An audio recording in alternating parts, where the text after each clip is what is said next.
আপনি কখনো গরুর মাথা রান্না করতে দেখেছেন? কাউকে এই জিনিস খেতে দেখেছেন? কিভাবে রান্না করে তা সবই দেখবেন আজকের ভিডিওতে। এই ব্যক্তির অনেক দিনের ইচ্ছা গরুর বড় মাথা রান্না করবে, তাই সে বাজার থেকে একটা গরুর বড় মাথা কিনে নিয়ে আসে। আচ্ছা, বিয়ে বাড়িতে জামাইকে গরুর সম্পূর্ণ মাথা রান্না করে দিলে কেমন হয়? অন্য সবাই রান্না করে মজার জন্য, আর এনারা রান্না করে ইতিহাস করার জন্য। ব্যাপারটা খুবই ইন্টারেস্টিং। এখন রান্না করার জন্য প্রস্তুতি নিতেছে, তবে তারা তাদের ঐতিহ্য অনুযায়ী রান্না করবে। তারা কিন্তু অনেক মজাদার রান্না করতে পারে, দেখতে যদিও ভয়ঙ্কর কিন্তু স্বাদে একেবারে ইউনিক খাবার।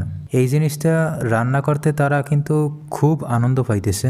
দীর্ঘ 30 মিনিট পর এবার পরিষ্কার করা শেষ। ভয় পাবেন না, রান্না ভালো করার জন্য 2 ভাগ করতেছে। এটা কোনো সাধারণ খাবার না, তাদের রান্না একটু ভিন্ন রকমের। রান্নার জন্য বিভিন্ন উপকরণ তৈরি করতেছে। অনেক পরিশ্রম করার পর এবার মেন রান্না শুরু করলো।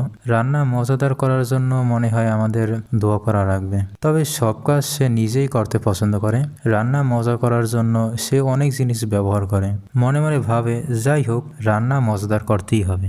সকাল থেকে অনেক পরিশ্রম করার পর এবার রান্না করা শেষ।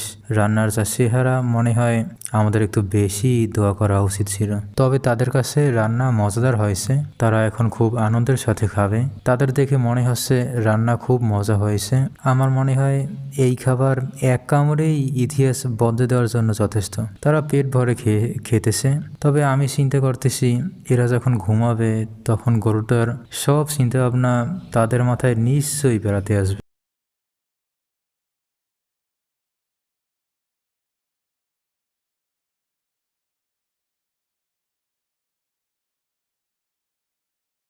একটা কথা, যদি কিছু পেতে চান তাহলে প্রতিদিন তাহাজ্জুদ নামাজ পড়েন।